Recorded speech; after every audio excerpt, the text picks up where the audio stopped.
What's up, YouTube? This is Too Raw for TV. So before I get into this video, I want to give a big shout out to a new subscriber for showing love to the channel.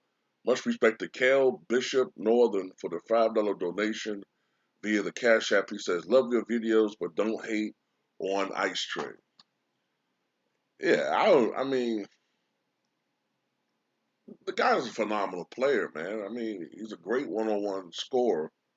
And normally, he puts up phenomenal numbers. He's a great scorer. He's an improved outside shooter. He's a clutch performer. He's an underrated facilitator. Defensively, he could be better.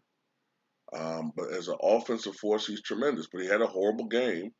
But I still stand by my opinion that I thought he quit on his team a little bit too early. They were only down by 20. And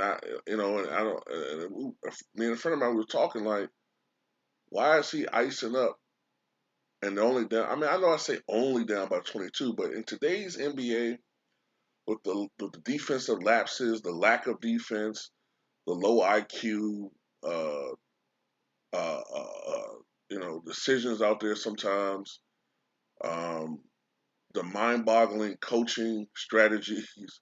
When I say mind-boggling, I don't mean that as I really should say head scratching, I guess. And the three-point shot, that game wasn't over. So to me, yeah, I thought he kind of quit on his team. And like I said before, people have a problem when these guys are in the game when they're stat padding, when they're up by 30 points and trying to pad their averages, but you quit because you're having a bad night. That didn't sit well with me, man. But he's a great player. He's just that,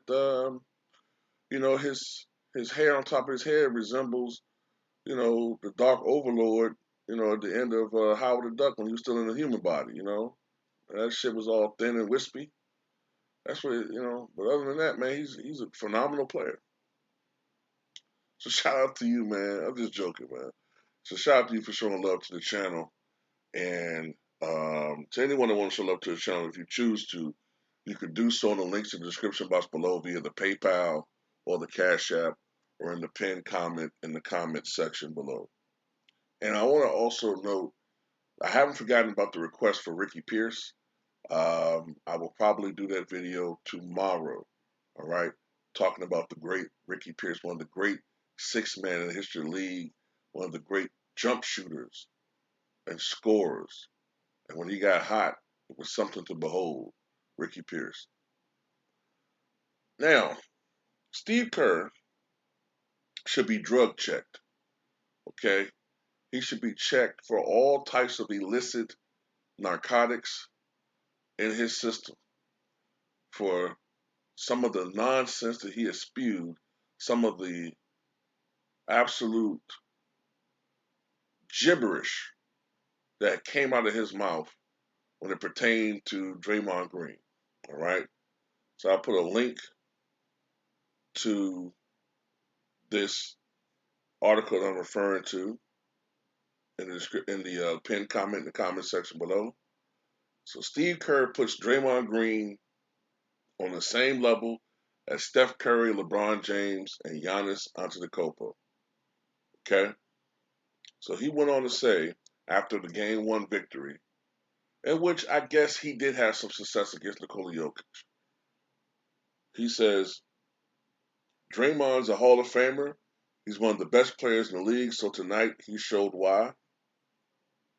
And he then went on to talk about he's one of the best players in the league alongside the likes of LeBron, Giannis, and Steph Curry. And it says, interestingly enough, Green has voiced his desire to be inducted into the Naismith Memorial Basketball Hall of Fame in the past. There is no stopping Green from becoming a Hall of Famer if he continues the superb form he is in. Well, I'm going to tell you like this. First of all, Steve Kerr has to say that shit because he's the goddamn coach, and he's going to say shit like that. He wants his players psychologically feeling, um, at his peak confidence. So he's going to say something like that, okay? Goddamn coach of the fucking Kings is going to tell you De'Aaron Fox, excuse me, is the best player in the league or top 10. He's going to say that. That's his fucking player. Secondly, I just look at this as nothing more than one glorified role player stand up for another glorified role player. It always fucking used to annoy me. But don't get me wrong. I appreciate Steve Kerr's uh, efforts and his contributions to the championship Bulls teams of the mid to late 1990s. But it annoys me when they used to announce him as the legend Steve Kerr. What? Huh? You talking about the same dude who was not good enough to start? And yeah, he was a great spot up shooter. And one thing you'll notice in all of those highlights, he was always wide the fuck open because he benefited from playing on the same teams as guys like Michael Jordan, Scottie Pippen, Tony Kukoc. I believe he played there for a period of time when Cleveland when Brad Daugherty and Mark Price was there. He also played Orlando, I believe, briefly with Penny Hardaway and Shaq. Briefly, I think. Nick Anderson, maybe Dennis Scott.